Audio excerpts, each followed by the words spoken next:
There we go then. After I see so the audience. No, I've got that wrong, haven't I? Not good morning anymore. Yeah, well, you actually know that when you wrote 5 minutes ago. It was after midnight last night when I wrote it. It was afternoon when you wrote it. It was after 12 definitely when I wrote that. I'm surprised he hasn't put a U in it. Right, check size. Okay. Next minute again. Good. I've never been spinach in my life. Where's the light switch? Is it all the whole room? Yeah. No, really, is it? Are we running? Yeah. Oh, right, okay. So it's session 3 of 6 today. Good morning, sorry, good afternoon. Andy Lee, remember me from last time? Yes. That's how we met, isn't it? And here we are on the 11th of May doing our third session of 6 on the subject of speed awareness. Because you've told me before you're all driving instructors, all 3 of you are practicing driving instructors, but you've managed to avoid being invited to or presenting a speed awareness course. So to improve your knowledge of the speed awareness courses that are run in the UK and what they contain. So I'm giving this 6th session for AC, bare bones of a speed awareness course. Okay. So today's subject is the crucial importance of impact speeds in the urban setting. Typically Thursday zone, are we talking urban setting? Urban speeds. Yes, reducing impact speeds will come later on, but today we're discussing how important they are. Before we kick in and go too far, for health and safety, same as last time, ground rules same as last time. You're all aware of the exit procedures and health and safety disability, aren't you? Yeah, any queries at all, your phones are off, etc. Yeah, it's all covered in TikTok, all happy with that. Right. So today's learning outcome, what you will get from today, is to appreciate how the increase in road speed can affect the potential impact speed, should there be the potential impact. It's the connection between the two, how they relate to each other, and how interesting that is. Yes, good. Okay. And like last time, you were very interactive last time. Are you going to be interacting with me this morning? Yes. Good. Okay, you'll say what you think. You won't give me the answer you think I want to hear with you. Because I've got teenagers. I'll spot them either way. That's marvellous. And remind me of your name. Just briefly introduce yourselves again. We have at the end Vicky Lovell. Vicky Lovell, that's right. And Alistair. And Patty. Okay. And Philip in here. Right. Basically, why do impact speed matter? A quick 2-word summary, 3-word summary. Why does it matter? Outcome. So, what's the best outcome of an impact? Yeah. No one is. It's hurt. Okay. So impact speeds are connected to pain, damage, etc., costs, and bad outcomes. Lovely stuff. So then, from last time we were discussing the different areas in the UK where collisions and fatalities have occurred. Do we remember which of the 3 types of road, from motorway, urban and rural, were the highest number of deaths in the UK? Rural. Okay, and Alistair, can you give me a rough definition of rural that would work for us? Rough definition of rural. What does a rural road look like? It's one that goes through the country, between the hedges and fields. Yeah, okay, so non-urban, non-housey, non-fast, 2-way traffic, usually? Maybe. That sort of stuff. Highest death rate was on those fastest 2-way roads, the rural roads. And here's one of the factors we mentioned last time, wasn't it? That little or no training is given to the new drivers on these types of roads. And you're all currently working in driving instruction. Do you find that any of you 3 are managing to focus on training your learner drivers plenty in these environments? Yeah. Is that because you live in that area? Yeah. Can't avoid it then? Oh, good. Okay. You can stick to town only, but you make sure you get country road training. Okay, right, Vicky. You have to spend a great deal of your time fulfilling other criteria. It is obviously less risky to a learner, so sometimes that eats into the time available on tight budgets and tight time scales for you to actually give the time to the roads that you and I both know need the most training on. Okay, so they don't want this, do they? They pay you and I to do what? To achieve what? Test. Okay, which will be in a housing estate in the town somewhere. Yeah. Okay. And when we drive around those roads, do we see 1 or 2 of our colleagues using those roads frequently? Same place all the time. Perhaps. All right. Can you think of any other factors we could click up below that for the problem of those country roads? The other problem is, even if we do, because of our location or because of our inclination, do train them on those roads, we train them on those roads in a fairly empty car. Yes. So The car behaves very differently once you've got 3 friends in the back. Right. So with the best will in the world, we're not recreating. It's not realistic. I mean, I presume none of you have done driving lessons with 6 people in the car all doing the singing. Okay, which is a more realistic scenario for our young video drivers. Any more factors we can think of here? Definitely lack of training, no doubt about that. Why is the death rate so high? There's no training. Services. Brilliant one, that's right. So, for instance, there might not even be coverage for mobile phones, no witnesses, no one sees it until the next day, etc. Anything else that causes it to be so nasty, so fatal? The environment. Speed. So high speeds, difficult hazards, unforgiving things to hit, etc. We put most of these over in the chart there. And that one, not to mention that one, so overtaking, because that's the kind of place where it's more possible, would you say? Faster roads, more open roads. You'll meet someone, perhaps a slower road user or an agricultural vehicle, etc. You want to go for a reason to overtake. Different hazards, mud or other deposits, the highway code showing you it, and services, like I said. But really, it's the higher impact speed. So, what might an impact speed be, let's say, for a van overtake that went wrong?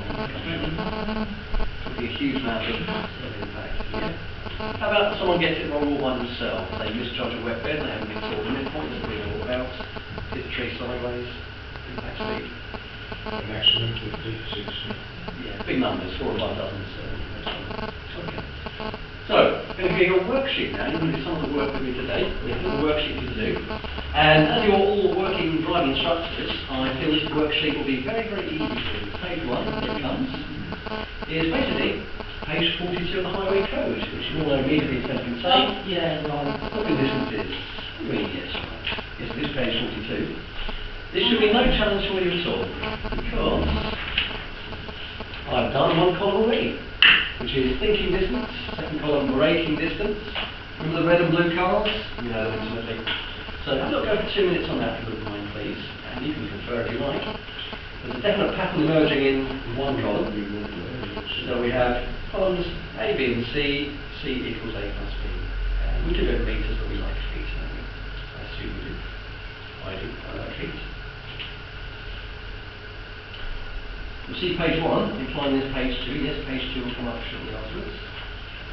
No prizes, doesn't matter if you're not a writer. We've established already you are all quite happy with writing and reading out stuff. Thank you for confirming that on the previous sessions.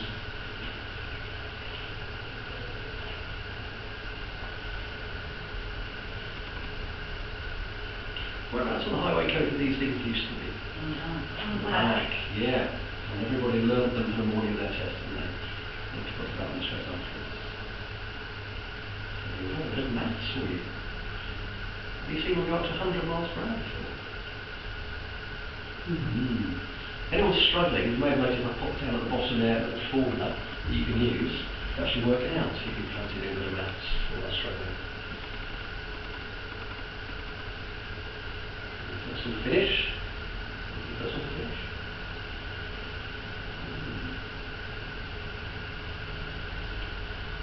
Interesting. So, I'll get on. I'm trying to do it from memory, but actually I remember them. Yeah, because we think we know these all the way through, don't get driving instructors. No. Actually, No. I'm trying to just go from memory rather than.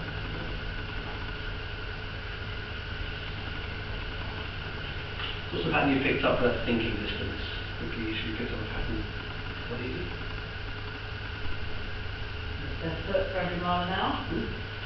So we just write down the speed in that column, that's straight through. 30 mile per hour, 30 feet, 40 mile per hour, 40 feet, and so on. There's this.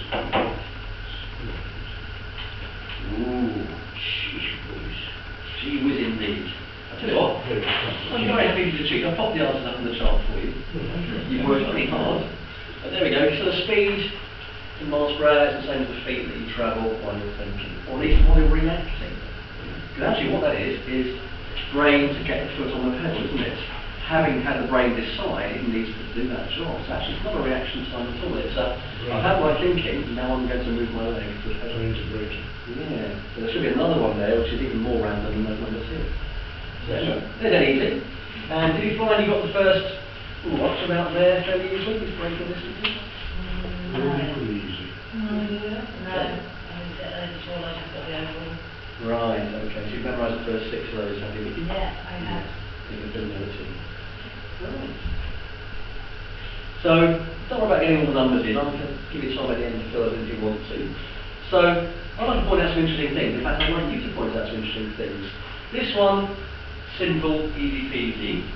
Higher speeds there aren't an enormous problem. It's going fairly steadily, getting worse, isn't it? Yeah. How about the next column down? How does that go? How does that progress? Yeah. Whoosh. Boom. Whoa. Basically, sound effects could be those things there, isn't it? So really, the numbers are not so important, but the shape is, the shape of how it increases. But the shape of the risk graph is one of these scary things that's like in sky high, which of course, if you remember from our highway codes, those red and blue cars, they form what kind of shape? One of those, a graph, something like that. Yes, so lots of complex names for it. Let's just think of it as one of those. So hopefully that might be useful to you if you're learner drivers. You can sort of show them that or annoy them. My learner drivers would have very difficulty squaring the vehicle speed and dividing it by They want to. They have trouble finding their bottom of both hands. There we go. Anyway, useful stuff. The main point we've got across there is the higher speeds produce much higher impact speeds, or at least on the braking distance. Does that mean the same as higher impact speeds? Isn't it the faster you go, the more harder you hit something, the faster you hit something? Ish. Impact speed depends on weight. Stuff like that. Yeah, we're going to work it through today, that makes sense. You sound like you know the answer when you're looking at the board. You don't know, pretty true.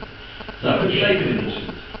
Now, there is a page 2, right? We've done 20, 30, 40, 50, 60, 70, etc. That's easy peasy. Page 2 is, we're going to narrow it down to urban.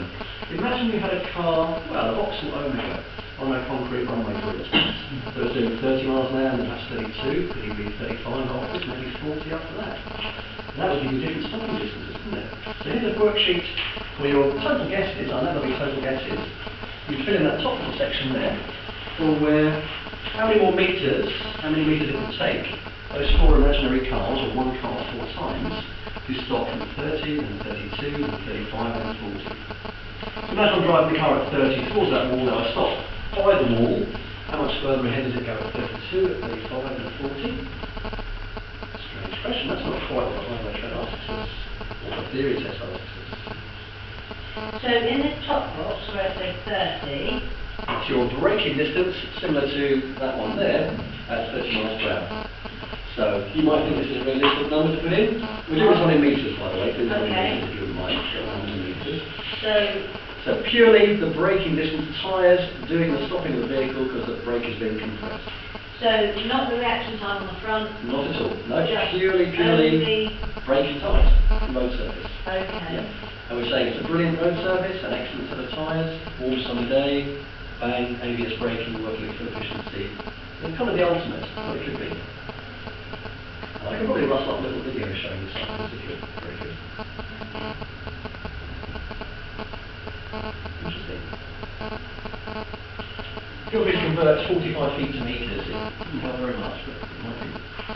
The relationships are what I'm interested in. All these numbers we're talking about, you talk to many people, you find different answers about when they were first examined, those highway code figures, 60 something, 63, 65, 62. Long time ago, older cars. The point is the shape, how it changes, is the important thing. Are you okay with that worksheet? Is it making sense what we want you to fill in? The top part first of all. The top part, put in some numbers in 1, 2, 3, 4 places, so that's top one. Which if you want to, you might want to put in the impact speeds. If someone was standing as far away as that first car stopped. Are you all clear what I'm asking you to do there? How it's working? So 4 numbers of meters in the top little section, and some impact speeds in the bottom section. Which might even be roughly to scale, I think.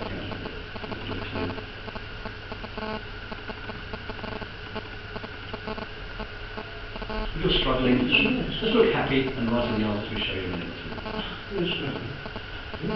So you're looking quite confident about that bottom section, if you might know what the impact speeds are. That's interesting. The impact speeds and the distances. Yes. Okay. What's the trouble? Impact speeds. So I'll tell you the distances. Okay. Stopping distances, overall stopping.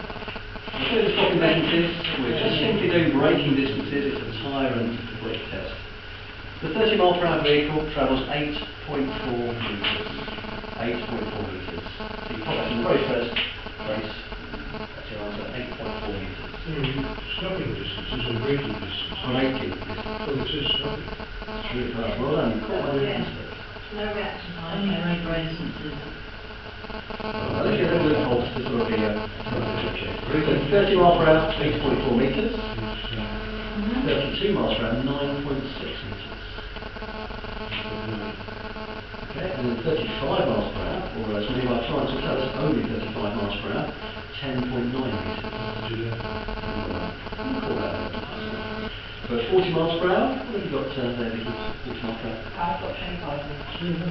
15.4 metres. So quite a bit more, but not an enormous length. So 8.4, 9.6, 10.9 and 15.4. Useful Oh, yes, isn't it, yeah. with all the people that don't look after their cars properly, we warn them. Yeah, this is the ultimate. Yeah. This is the best it could be done to. Around about 0.7, 0.8 G resonation, but never mind that. So a little video for you to watch, just a 2-minute video of basically what's going on in that picture there. The first test represents an urban road environment. The test car will travel 30 miles an hour towards the cardboard cutout for pedestrians. When it reaches the traffic cone, the driver will perform a control emergency stop. Powerful ABS stop in basically a couple of The short car stops just short of the pedestrian and there is no contact. So that's the 8.4 This is minutes. the 8.4 meters. 0 miles an hour. Yeah. If this was real, everyone would breathe a sigh of relief. They call it impact speed of 0. The driver We'll go with the flow, we'll call it that. exercise, but drives Then at 32, going on at 1.2 metres. 2 miles an hour faster than before. Impact speed, what have you guessed there, Patsy? This time, the vehicle hits the pedestrian. So only an extra metre and a bit, less than the height of a Speed person, impact is 11 from 0 miles to an hour. 11. And also, what do you get for the next 35 miles per hour? It is the speed at which Never serious is. injury can The impact speed, so next one. Again, the 18. driver repeats the test. Or 26, where are we going? So 35 miles per hour, you've got 26. Yeah? 18, I beg your pardon, 18. So you're very good at this one. Okay, it's only gone as far as... It's hitting at 18 miles an hour. Yep. Mine might be better. Once again, the vehicle is 2.5 not much meters. further on. But a collision at this speed would often cause the pedestrian's body to buckle and increase the chances of their head hitting a bike. Finally, the driver repeats the test at 40 miles an hour.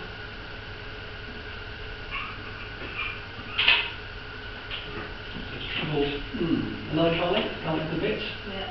Now it's a serious increase in impact speed. 6 miles an hour, which is likely to cause serious injury or possibly death. The conclusion is clear. Increase your speed by 10 miles an hour vastly as in speed limit, and rather than a near miss, you'll hit a pedestrian or object at 26 miles an hour. So a pretty surprising increase in impact speed, but not an enormous increase in distance. Definitely the relationship is again a graph like that. You can memorise that by seeing it, but you won't. Thank goodness. Yes, that's what I thought, yes. I did hear you all singing in the bathroom earlier and I thought, no, we won't sing that. So, now we're going to do a bit of a live demonstration. I need a volunteer. Any gentleman in the audience would do, any gentleman in the audience would do, or lady, to come and sit on my chair here, give you a bit of a demonstration. Anyone can come. Anyone can come. Yeah, Top man, top man. Round of applause, Francis, please. Oh, thank you. Please have a seat with me. Now then. I'll get some. Okay. So, we've got a demonstration. You will be wondering what's in my bag. And what I have in my bag, something very useful for this afternoon, is... Let me get it out.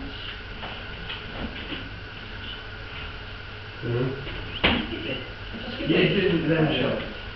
Cutting it out there. How fast are you going to go now, sir? Well, Hurrying, isn't it?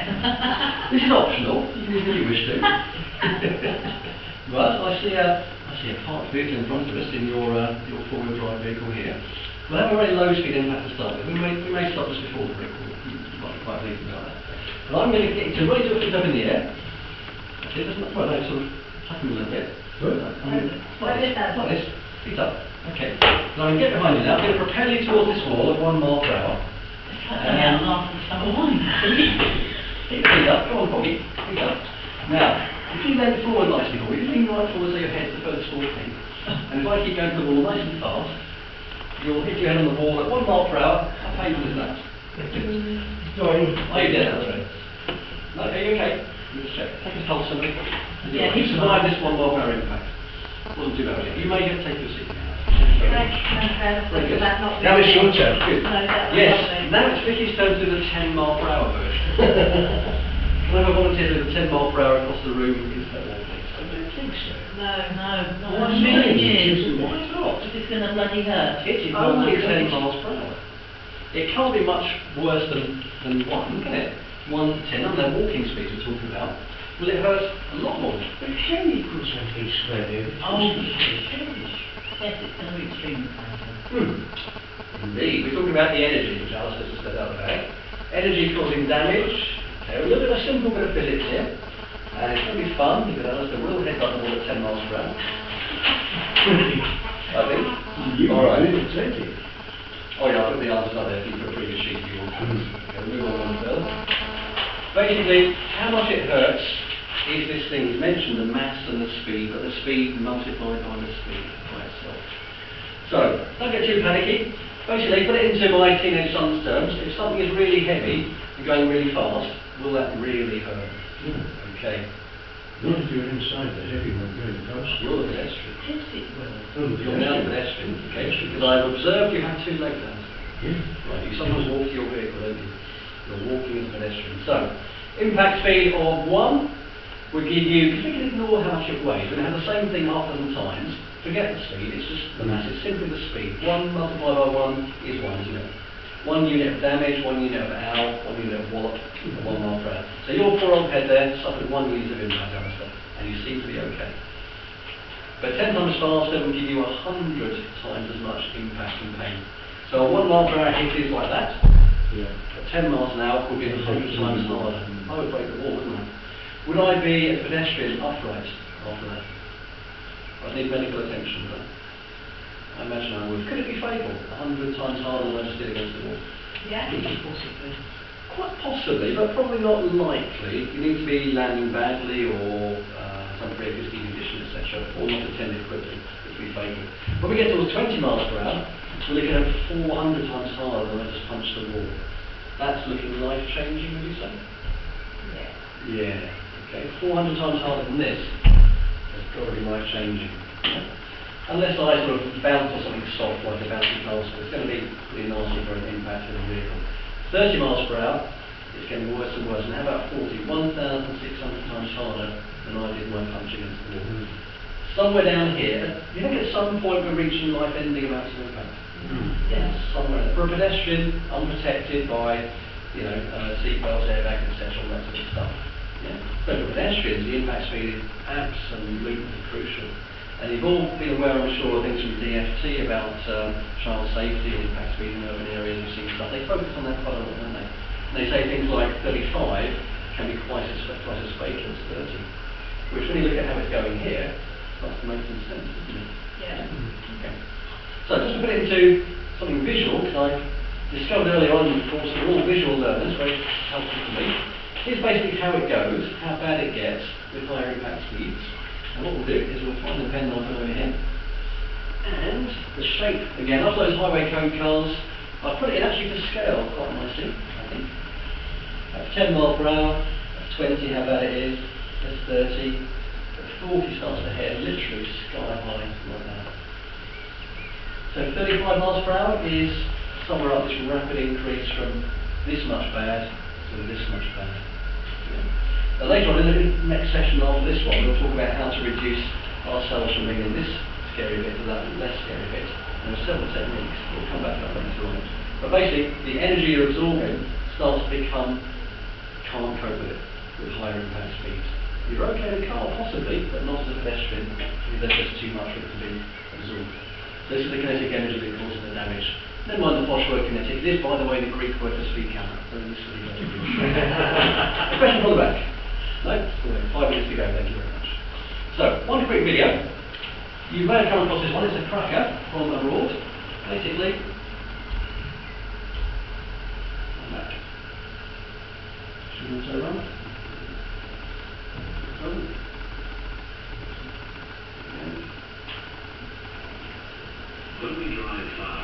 don't realise the danger we're in. If you're driving at 90 kilometers per hour and you crash, 60 miles per hour. the speed your body impacts is the same as falling from the first floor of a building. 60 miles per hour. Sorry, 58. At around 10 kilometers per hour, the impact is the same as falling from the fifth floor. Roughly 70. That's pretty nasty. At 125 kilometers per hour, the impact is like falling from the ninth floor. 75 miles per hour motorway speed.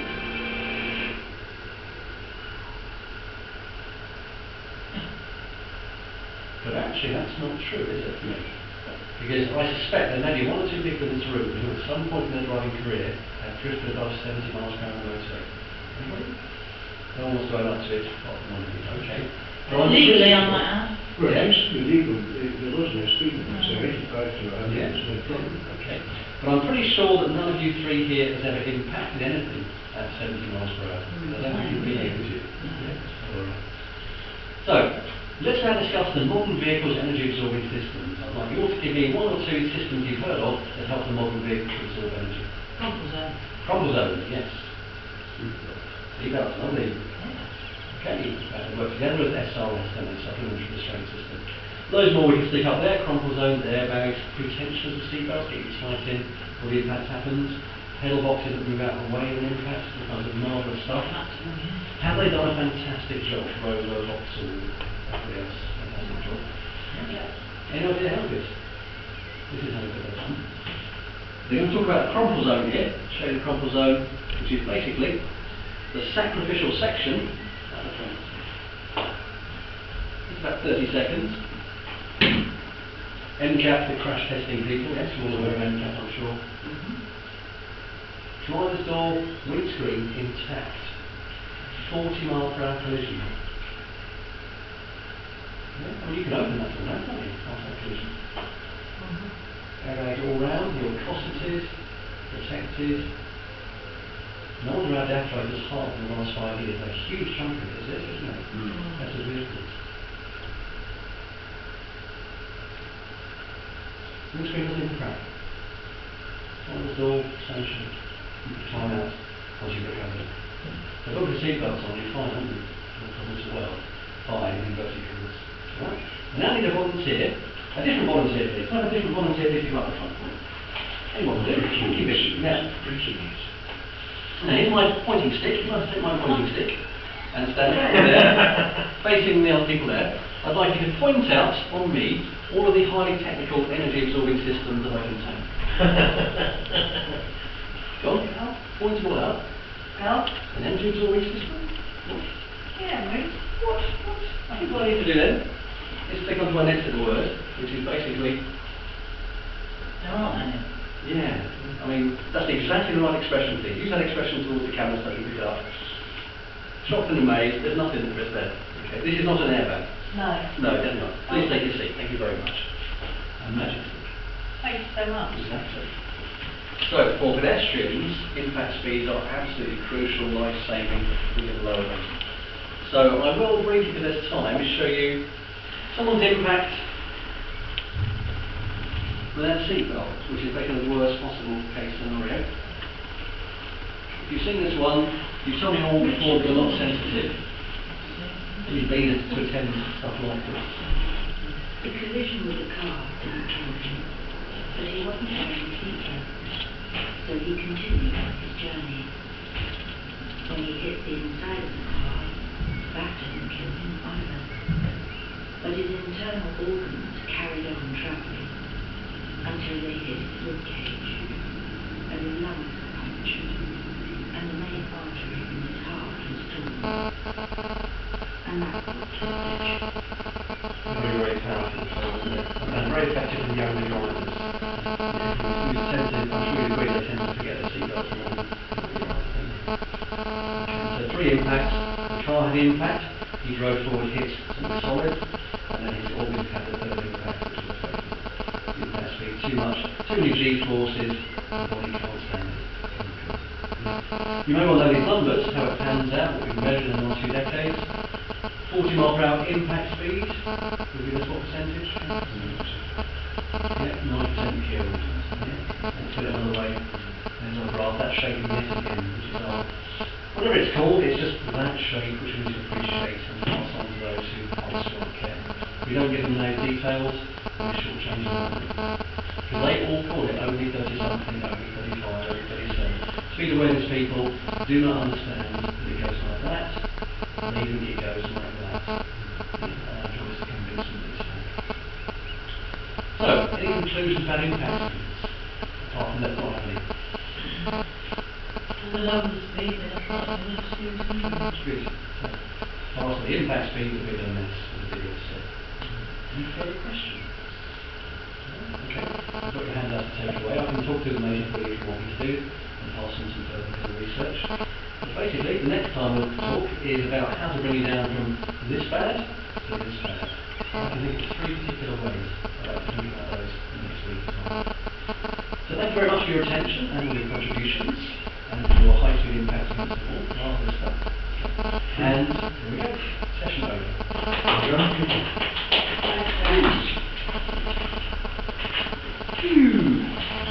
Thumbs up. 32. Just it over here. Yeah. Feedback then? I found this a bit complicated. It was a bit, wasn't it? Yeah, yeah. I mean, there was some colour coding perhaps, or just... I wanted, because I know that you all know this, I wanted to do the bit you knew, but after the bit that you didn't know, to see how you take that. The general public, you couldn't really do that, could you? No. But as your ADIs, which is between one of these courses possibly in the future, I thought this kind of technical enough, I'll get away with it. Maybe I did, maybe I didn't. Yeah. I'll get the answer anyway. Yeah, I wasn't too sure what I was. What it was? Yeah. Yeah, that's right. Yeah. It's interesting the way you calculate your braking. Were according to the film. Yeah, but in my last session, you all told me you weren't. In my session, you were an employer. Yeah, okay. True. But your braking distance calculation is interesting, because the braking distance is the thinking distance multiplied by half its 10 digits. So 30 multiplied 30 by 1.5, you get 45. Yeah, well. Yeah, very easy. Yeah. Vehicle speed squared. I thought I'd give you all feet, because you might put feet generation. Vehicle speed squared. And I couldn't find the meters anyway. All I know is they're trying to find the meters for you. There isn't a formula for meters, you just have to remember 6 digits. H7, Let's not. 330, Let's not go there. 26. That was enough, wasn't it? That was too much. But the shape is the thing, isn't it? Yeah. So the numbers are totally Yeah. relevant. Yeah. Because you could start a 2-hour argument on those numbers. Yeah. Modern car, gift size, bad size, all this rubbish. Yeah. But actually the relationship is the important thing, isn't it? Yeah, absolutely. Yeah, with the graph, actually it does make sense, because then you can put the hurt or damage or whatever on the graph, can't you? That, I've got the numbers here now, so... We can even say, Yeah. So bruising, here, fracture, yeah, etc. so at 1 mile an hour, I know that that's 1 hertz now because I've got the numbers. 10 miles an hour, I've got... 100 hertz. Yeah. So I can... You've got 1600 hertz. Yeah, but I can see that because you showed me that number, Yeah. and then on the next page you put a graph there, so I can put I always those do numbers. both. Yeah. I can put those numbers on that graph and know that little bit on the graph makes that. The tree is 10, 20, 30, 40, not 40 there. That's all the scale. Yeah. Good. There is more to it than that. I mean, you've got to make sure you explain this in a simplified way of looking at it. It's not the only factor, because the shape of the vehicle, all the other stuff, of course, but the shape of increase for the Yeah. been the same as that. Yeah, definitely. Good. Thank you. You're very willing, very compliant. What a liberty. Bemused. Fair enough, yeah. Well, you don't want to crash like that, do you? You don't like crashing like that? I didn't want to crash at all. So it's up to me. I suppose one of your impact